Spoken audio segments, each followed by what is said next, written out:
I am spending today in my studio office, and I'm doing some research on places I want to visit for my next trip to Virginia.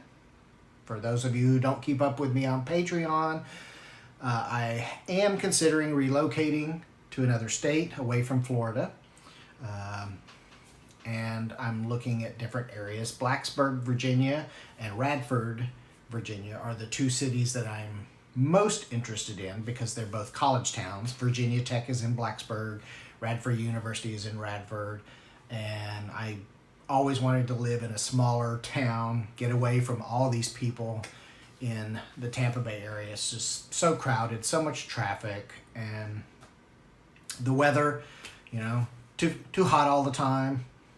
So that's what I'm looking at. So I'm doing some research that's on these monitors of what's going on around there. I'm also watching a live stream on my laptop on Behance.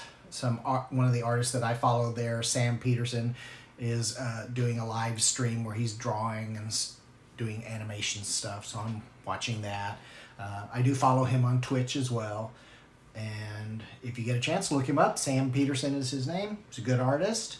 So that's what I'm doing today, and just going to, I was going to go to Tampa and visit Clayton Gallery, who I know the owner from back in the day when I had my art gallery, and we were both members of the Tampa Gallery Association. But everything that I'm seeing online doesn't look like it's open anymore, and that's another consequence of the pandemic, unfortunately, with a lot of commercial galleries are permanently closing.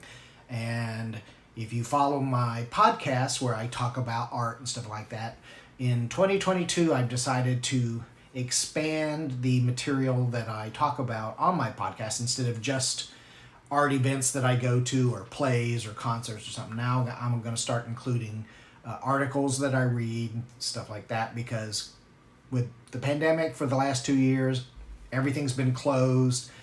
I can't go to too many art openings or plays or concerts. So my podcasts haven't been a lot. It's like I do one every 6 months or something whenever I'm finally able to do something. So now I'm going to start doing articles that I read on in some of the art publications. So that's coming up this week. I'm going to put out a podcast, the first one for 2022. So if you follow me or don't follow me, you can still find me on anywhere you get your podcast. Your Art Dude talks about art is what it is. So always feel free to message me or IM me or something, and I'll be happy to send you a link. And that's pretty much it for the week. I am going to start some new paintings this week too for 2022. So new stuff is going on in my studio, my painting studio. I'm also going to do some more digital work in connection with all of that. So busy week ahead. I hope that 2022 is going well for you, and I hope to hear from you in the near future. Please message me.